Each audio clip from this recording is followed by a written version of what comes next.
బొత్స సత్యనారాయణ తనకు తండ్రి లాంటి వారన్న జగన్ కు షర్మిల కౌంటర్ ఇచ్చారు. వైఎస్ఆర్ ను ఆయన భార్య విజయలక్ష్మిని జగన్ ను తిట్టిన బొత్స తండ్రి లాంటి వారైతే మరి పాదయాత్రలు చేసిన వాళ్ళు గొడ్డలిపోట్లకు బలైపోయిన వారు ఎవరని ప్రశ్నించారు షర్మిల.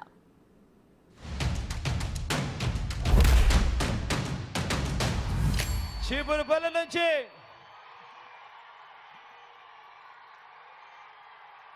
నాకు తండ్రి లాంటి వాడు అని అన్న అంటా ఉంటాను.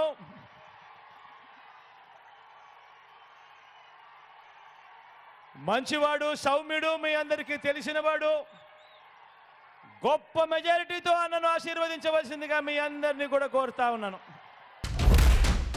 ఇదే బొత్స గారు అసెంబ్లీలో నిలబడి నిండు వేదిక మీద ఆన్ రికార్డు రాజశేఖర రెడ్డి గారిని తిట్టిపోసిన బొత్స సత్యనారాయణ గారు ఈరోజు జగన్మోహన్ రెడ్డి గారికి తండ్రి లాంటి వాడట. ఇదే బొత్స గారు రాజశేఖర రెడ్డి గారిని తాగుబోతు అని తిట్టారు. ఇదే బొత్స గారు జగన్మోహన్ రెడ్డి గారికి ఉరిశిక్ష వేయాలి అన్నాడు. జగన్మోహన్ రెడ్డి గారు బినామీలు అన్నారు. ఎన్ని మాటలు అన్నాడు.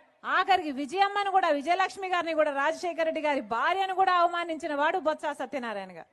ఈరోజు అలాంటి బొత్స గారు జగన్మోహన్ రెడ్డి గారికి నానయ్యారంట. తండ్రి లాంటి, తండ్రితో సమానమయ్యారంట. ఆయన కోసం పాదయాత్రలు చేసిన వాళ్ళు ఏమీ గారు, ఆయన కోసం పనిచేసి గొడ్డలి వేట్లకు బలైపోయిన వాళ్ళు ఈయనకి ఏమీ గారు. ఈరోజు అందరినీ ఇలాంటి వాళ్ళను పక్కన పెట్టుకొని తిరుగుతున్నారు జగన్మోహన్ రెడ్డి గారు.